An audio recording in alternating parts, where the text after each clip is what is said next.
അപ്പൊ നമ്മുടെ ഹേമ കമ്മിറ്റി റിപ്പോർട്ടൊക്കെ വന്നില്ലേ, അപ്പൊ നിങ്ങളുടെ അഭിപ്രായം അതിനെപ്പറ്റി? അഭിപ്രായം ചില സിനിമാ നടന്മാരൊക്കെ പെണ്ണുങ്ങളെ അധിക്ഷേപിച്ചു എന്നൊക്കെ പറയുന്നുണ്ട്. അപ്പം എൻ്റെ എത്രത്തോളം സത്യാവസ്ഥ എന്താണെന്ന് അറിയത്തില്ല. ഇപ്പം അവരെ വശീകരിക്കാനുള്ള പരിപാടിയാണോ എന്ന് അറിയത്തുമില്ല. ഇപ്പം ചില സിനിമാ നടന്മാർ മാന്യന്മാരായിട്ടുള്ളവരുണ്ട്. ഇപ്പം ഈയിടെയെങ്ങാണ്ട് നിവിൻ പോളിക്ക് ഇത് അതെൻ്റെ എത്രത്തോളം സത്യമാണെന്ന് അറിയത്തില്ല.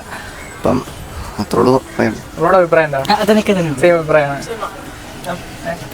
അല്ല, അതിന് എത്രത്തോളം സത്യം ഉണ്ടെന്ന് അറിഞ്ഞിട്ട് ആണേ കുഴപ്പമില്ല. ഇതിപ്പോ കുറെ ഫേക്ക് കാണും, കുറെ റിയലാണ്, നമുക്കറിയത്തില്ല ഏതാണ്. ഇനി അങ്ങനെയൊക്കെ നടക്കാതിരിക്കാൻ നോക്കിയാൽ മതി. ഇനി നിങ്ങൾ സിനിമാസ് കാണാൻ വേണ്ടി പോകും? ഇവരുടെയൊക്കെ സിനിമ പോകും, എല്ലാരും പോകും സിനിമ കാണുമ്പോ. അതിനിപ്പോ തന്നെ അത് അവര് ചെയ്തിട്ടുണ്ടോ ഇല്ലയോ എന്നുള്ളത് അവർക്കറിയാം. നമ്മളവരെ അങ്ങനെ സപ്പോർട്ട് ചെയ്യുന്നുമില്ല. സിനിമ ഇഷ്ടമാണ് പോയി കാണാം, അല്ലാതെ അവരോടുള്ള വ്യക്തിപരമായിട്ടുള്ള വൈരാഗ്യത്തിനായിട്ട് കാണാതിരിക്കുന്നത് അങ്ങനെയൊന്നുമില്ല.